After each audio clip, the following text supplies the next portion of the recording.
Perkiomen School in the Pennsylvania Dutch countryside has 150 years of history and rich traditions. But architecturally, it was time to shake things up.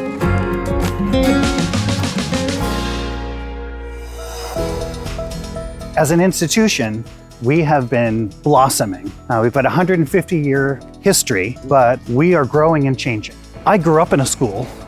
My father was my headmaster.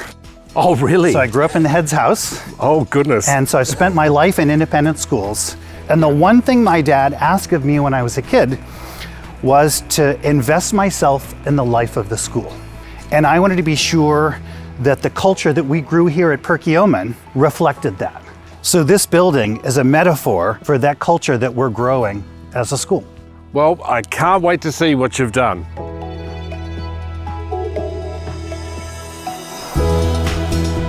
Wow, what a lovely space. What is this? So this is the hub of our campus. Reminds me a lot of a mall. So let's say you go to a mall to get a pair of jeans. And by the time you leave, you have 2 bags full that have shirts and a pair of sneakers. I thought that was just me. We create so many great elements in one place that they choose to step in and take ownership. So we created Lloyd's, which is an upscale kitchen, and tied to that is a teaching kitchen, so our kids can learn how to cook. We've created 2 jamming spaces for musicians to play here, right in the center of campus. We have an e-gaming competition suite for our students to come in and compete. For our young entrepreneurs, we have a prototyping space for them to come and work on their projects. So we all get sucked in. Yeah, I just came here for lunch. And suddenly I'm thinking about doing guitar. That's what this space is all about.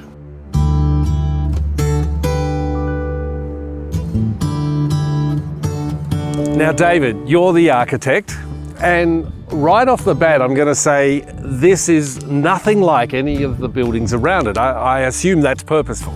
Well, yes, it's not like the buildings around this campus, but in fact, it's like many of the bank barns that exist in this region of Pennsylvania. Okay, a bank barn. Bank barn is a simple agricultural structure, often white, and here it's a collection of bank barns. And each bank barn points towards a different building on campus. White takes its cue from the bank barn, which is white clapboard with a stone base. And here we have the white color, but with a stone patterning that gives the whole building a little more gravitas. Now, David, what about these windows? They're all kind of higgledy-piggledy. Did someone mess up the math? Well, Mike, that's one way to express it, but in fact, the kind of random placement of the windows comes from the placement of windows in bank barns, which might be a window for a hayloft here, for horses to come in over there, for a door over here. And so it was another way to distinguish this building from other buildings on campus, which have a more symmetrical placing of openings with windows that line up. Yeah. And from inside, the windows tell a different story. For all of our projects, we bring as much daylight into interior spaces as possible. So in that way, as the daylight changes, the character of the indoor space changes. Yeah, I mean, I completely get what's going on, what time of day it is, what the weather's doing. Exactly. So in combination with those windows that we saw outside, there's also gaps between each of those barns that I mentioned that allow for views to the campus and also views to the broader landscape. David, I've just seen this picture on the wall. Look at that framing. It's like a picture. That's right. And out that window, you're seeing Creba Hall, which is the main building on campus.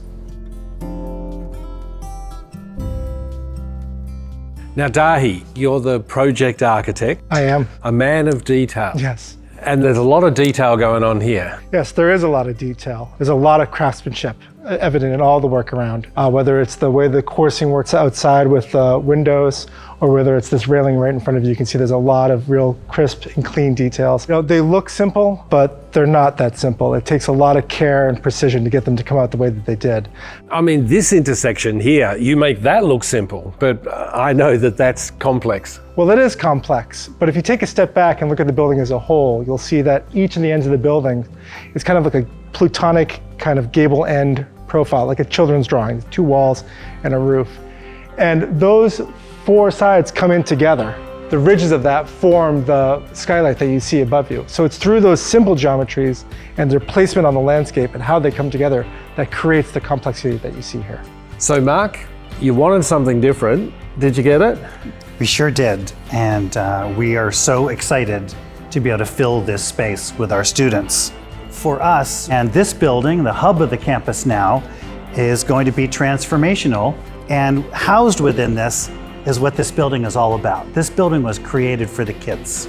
So the kids and the activities that are driven in all of these different spaces as we come together allows this space to come alive. And this is going to serve as a springboard for us as an institution to be able to continue to grow. I think one of the things that's made this project so successful is the fact that Perkiomen was willing to take such great risks. No one had an idea how this was going to turn out. And then the community supported the project with the names of everyone on the patio there, the donors, the fact that students and faculty bought into this idea.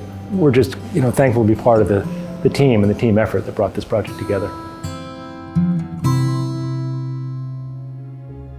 What a superb example of the power of architecture. This building, yes, channels Shaker craftsmanship and thoughtful design, but much, much more than that.